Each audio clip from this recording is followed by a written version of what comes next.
Welcome to this week's edition of the World Crisis Radio. And today our slogan is, On Wisconsin, on Wisconsin. Hit 'em again, harder, harder. The working people of Wisconsin are rising up against this tin pot Republican reactionary would-be dictator, Walker, and they are on their way to providing an example for working people all over the United States and all over the world. The American working class awakening, seemingly for the first time in many decades, perhaps since about 1971 and the breakdown of the Bretton Woods system, Nixon's Phase 1, Phase 2, Phase 3, and the union-busting orgy that followed under Nixon and then under Reagan. But now we're getting something different. The mass strike dynamic is at work, and working people are doing something about it. We know the situation. The governor of Wisconsin, Walker, a newly minted reactionary, he's a thug. He's an amateur. He doesn't know what he's doing.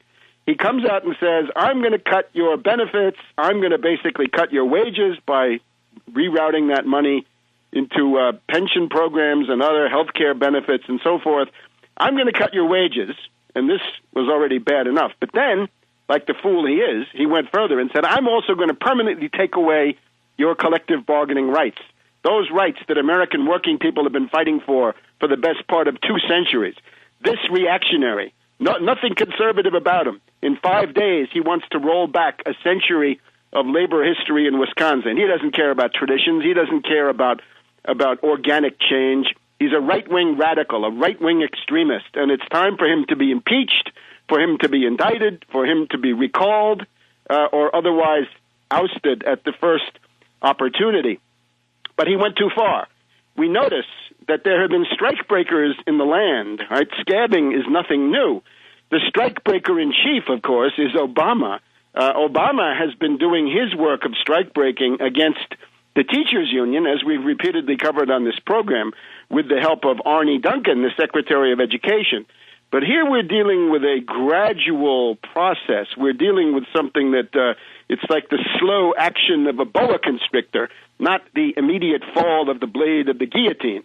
In the case of Walker, because of his bungling stupidity, amateurism, and obviously he's ideologized to the point where his reality content is very low, he thinks he can get away with this stuff. Now, if you look at those trade union bureaucrats in Wisconsin, they would be glad to have somebody like Andrew Cuomo or Jerry Brown who would say to them, let's sit down at the table and you can gradually bargain away and fritter away the rights that your members have been fighting for all their lives and which go back 200 years in American political history. They'd love to have the cover that Jerry Brown or Cuomo or indeed Obama and Arne Duncan could give them. But in the case of Walker, his game is different. He says, I will give you trade union guys no cover. I will come out and say, we're smashing the union right now today.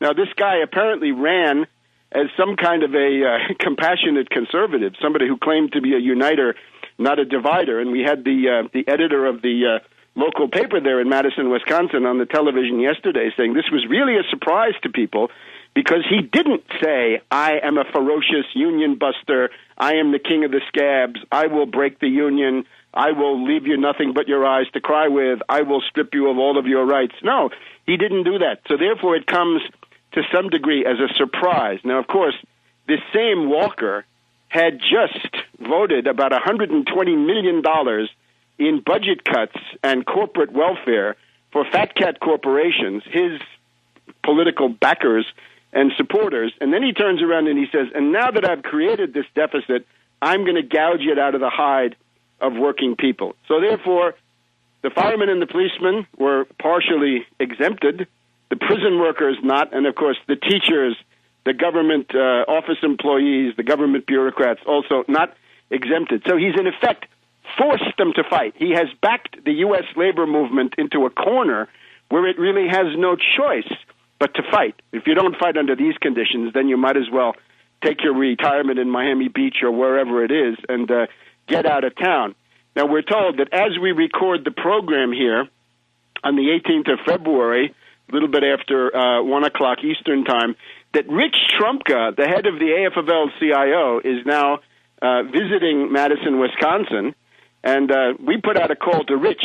Hey, Rich, where's our call for a general strike? We need a nationwide, open-ended general strike in support of the Wisconsin demonstrations. However, we need it on the basis of a program of political demands. And this is the thing that we want to address in this program. It's great to say we're supporting the strike. We're in full solidarity with the Wisconsin demonstrations. Yes, we are. We are all those things and more. But now is the hour not of delivering soup and coffee to a picket line. You can do that too. But political strike support. Strike support based on a program, based on a strategy, something that can expand the support for this movement, spread it, expand it, get beyond the existing divisions. Right now, it's a strike, apparently, of school teachers, some government employees of the state of Wisconsin. This is too narrow. It's got to go to other states. But even within Wisconsin, if you want to make this a pilot project, the public workers are great. They've got to be joined by private sector workers. Where are the private sector unions? Where are the unemployed? Who's organizing the unemployed? And who's speaking up for their interests? How about the 99ers? What are you saying for the 99ers, you guys in Wisconsin? And then, of course, in the society we live in today, we have retired people. What are you doing for them? Are you demanding no cuts in Social Security, no cuts in Medicare, no cuts in Medicaid? That also feeds then into the unemployed. How about students? The students are there, but are there some demands that could express their needs? Things like a free college education for everybody, relief on student loans, 0% interest on student loans. These are the questions of political strike support. And it means a program, which is not just a program, but it's also a strategy. Because your program, in addition to addressing the actual process of restarting an economy, which has been slammed by an unprecedented world economic depression, Wall Street bubble, derivatives orgy, you've also got to make sure that those demands are intelligible to the other people, the other groups in the society that you want to bring in. Nothing is more guaranteed to lose than a narrow trade union approach. Now, already with Wisconsin, the approach is already implicitly political, but it's got to be made explicitly political. And quite frankly, who has a program? What is an economic program? The Democratic Party has no economic program. They have a series of social demands, some of which have some merit, some of which have no merit, some of which are absolutely atrocious. They also have positions on a limited number of economic issues, but they don't have a program. There is no such thing as an economic program in the Democratic Party. And that means, on the one side, from the economic point of view, it's got to be capable of actually delivering an economic recovery, restarting an economy which has been slammed by the events of 2008 and 2009, sinking ever deeper into depression with growing unemployment. And that's got to be somehow accessible in terms of what the various groups in society can understand as their immediate interest. And the interest, of course, to survive, to have a job, to have some housing and some health care, and so forth. So this is the problem. We have now the dynamics of the mass strike. We need the AFL-CIO, if they're going to be worth anything, to do something in terms of a general strike. But that it takes more, because if they don't do that, of course, Trumka will be swept aside. He'll be simply irrelevant, and he'll have to run later on to catch up with the movement so that he can mislead it. So on Wisconsin, a naked class attack by Walker has got to be answered by class defense. We'll be back in a minute.